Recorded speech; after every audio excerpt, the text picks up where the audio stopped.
Ladies and gentlemen, welcome back to Gmodism. This time we are pitching HMS Ragnarök versus the Draconia. So this is a collab with Brenzo, who has refitted the Ragnarök to the 2.0 version.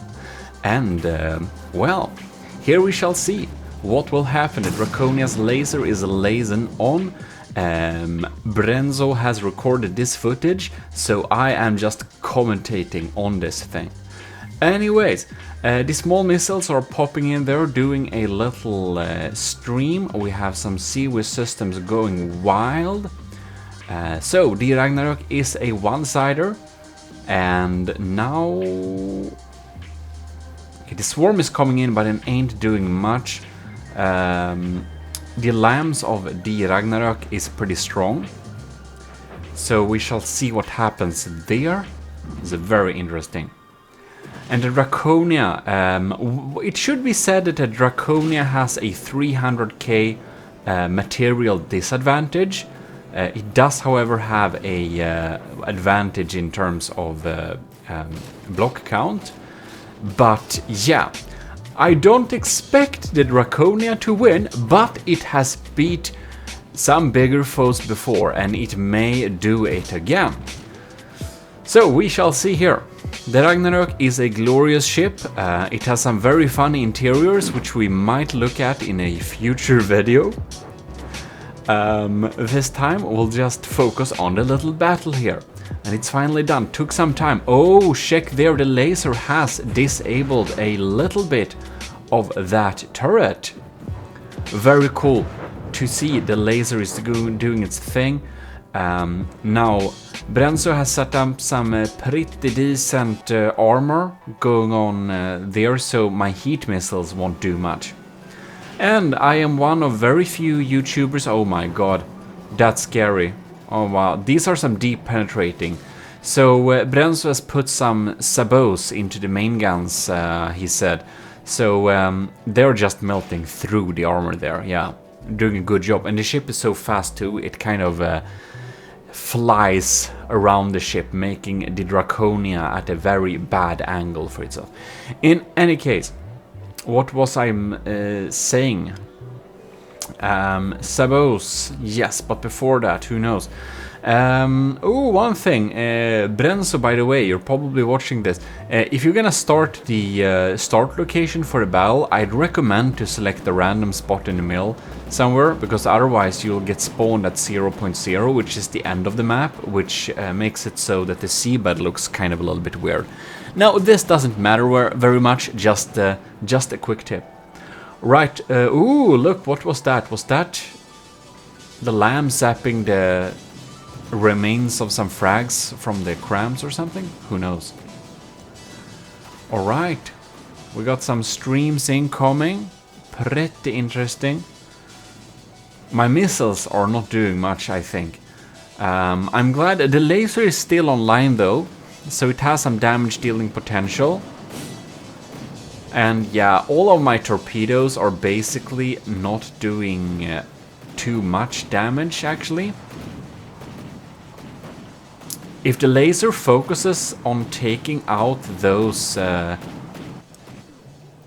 like turrets, it would be very great. There comes my huge missile, but the huge missile is gonna get zapped by the lambs, I think. The Draconia is so hard to sink, but man,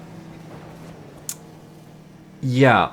One thing I can mention is that Draconia is actually a ship that should cost 1.5 million, but I spammed a lot of kind of bad missile systems on it to make it reach 1.8, because as you might remember, the initial thought of building the Draconia was to challenge Borderwise's Titan Slang Mark 1. And I'm pretty happy with its result for that, but now with the 300k material disadvantage, well, we'll see what happens. Why do Brenzo shoot over there, I wonder? So we got some EMP too, it seems. And the alarms are pretty strong, so I don't think our cram mortars will be able to even distract the lamb enough for it to matter either. So that's a little bit That would be... Oh my god, yes. Yes, laser, come on. Fry that turret now. We got some good sloped front armor, heavy armor there. And some good resiliency in that. Oh well. 2 minutes into the battle in game, 5 minutes into the battle according to the recording. Oh, and I've decided that I will start to build a new battleship, by the way, because I think the Draconia is a little bit outdated. I know numerous ways to make the Draconia better. I just don't wanna. I think that green sea whiz is pretty funny. Seems to be a pretty good job at dealing damage. Oh my god, the laser. God, this thing is so high. The laser is a tad bit sad. Soon, maybe. Hopefully not. Hopefully it will survive. No, what did you do? No, it's because it's tilting. Oh no. The Draconia got so damaged at one side that it's tilting. And the laser is not lasing anymore. This is very bad news for the Draconia. The HMS Ragnarök is down to 95.5%, but the Draconia is at 86.2%. And a low material count, material count, yeah, for the Draconia is fine, but not without its laser. Yeah, so what I was going to say before was that I'm one of very few YouTubers, aka Swedish one, who has the proper pronunciation of the name of this ship, because the original builder, Robas of the Ragnarök, he is Swedish, and it's called the Ragnarök. Okay, if you want some pronunciation, there you know. And the O with 2 dots, that's an Ö. It's not an O with 2 dots. That's heretical, by the way. So, let's see here, what has our... oh, our laser is online! The laser is online, but is it dealing any damage? No, it's not online anymore. So sad. Come on! If the laser is not online, we have no hope. But it's shooting through it now. What is it doing? 83%. It's looking pretty sad. And now it feels like nothing else in terms of firepower getting through. I'd be very surprised if the Draconia is flipping this battle around at this point, because man, we are at the material disadvantage now. We are basically not dealing much damage anymore, because those sea whiz systems take out everything we throw at it. Somehow the laser zaps a little bit. God damn it, our lamps are so lazy, I don't know what it's doing. And I don't know what our laser is doing either. It feels like it's intentionally trying to miss. Oh my god, oh no, we have some exposed laser components that are not good. Okay, what's going on down here? We have holes, our air pockets, our floatiness, and all that jazz is going on.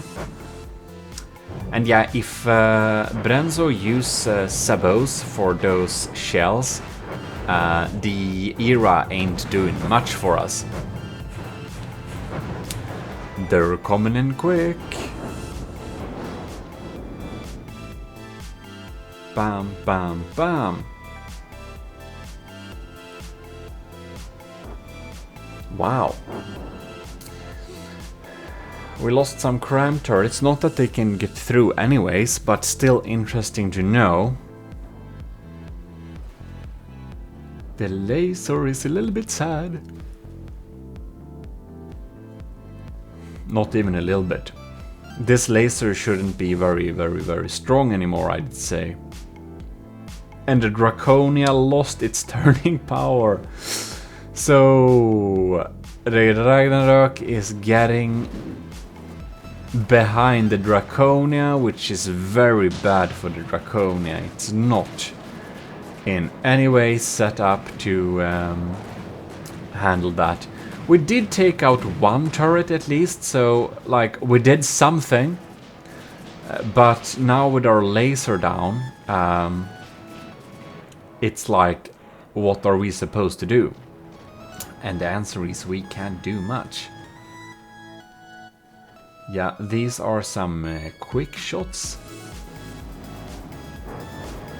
Somehow the laser is online a little bit again. I do not think it's dealing a lot of damage nowadays. Especially not with the range and stuff like that.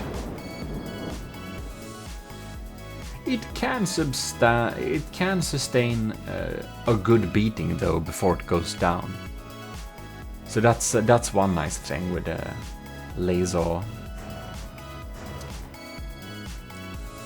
EMP frying our detection. Probably our detection is pretty crap now. We're probably not hitting very easily.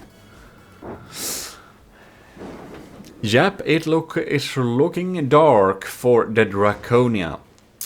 But we did a little test battle a few days ago where I had some small issues with this setup, so I'm not totally, you know, I kind of expected a little bit what was going to happen.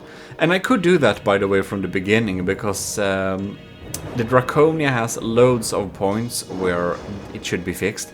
By the way, the easiest way to beat the Draconia is probably cram spam, I'd say. But anyways, heavy APS works of course too, and there are like many points that can be fixed with the Draconia, so you know, I'm not surprised.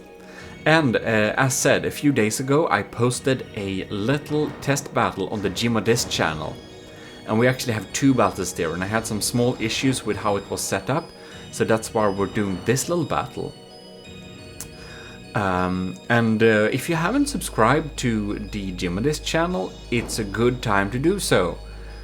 Because I do post some from the depth content there too, as well as every VOD from my live streams, which is on Twitch. So if you aren't following me on Twitch either, you should probably do that too if you want to see some from the depth building. The Draconia is down to 71%, but it's basically very toothless now, like it's doing nothing while we're behind it, so yeah. And of course, do check out Brenzo's building series on this HMS Ragnarök. It was pretty enjoyable. I checked out some of those episodes and, well, it was a lot of work for him to update the Ragnarök original built by Robas in like 2015, I don't know. Kind of a little bit before my From the Depth days. I wonder if Robas would turn back to From the Depth if I ask him nicely in Swedish on his stream sometime. He's regularly streaming, so he doesn't disappear, just doesn't upload to his channel. Maybe I can join his stream and just ask nicely sometime. That would be pretty funny. I would want to see him review the Ragnarök 2.0 by Brenzo. That would be cool. In any ways, maybe I can make a ship that beats the Ragnarök 2.0, send it to him, and then we'll get a reaction. Or an angry emoji. No, we'll get a passive-aggressive sign posted outside my doorstep. Because that's the Swedish way of passive aggression. We're great at it, by the way. In any case, here we can see that the Draconia is down under 55% and it's 100% certainly losing this battle. Not at all very unexpected, but huge congratulations in any case to Brenzo for the win of this battle, and also awesome little ship.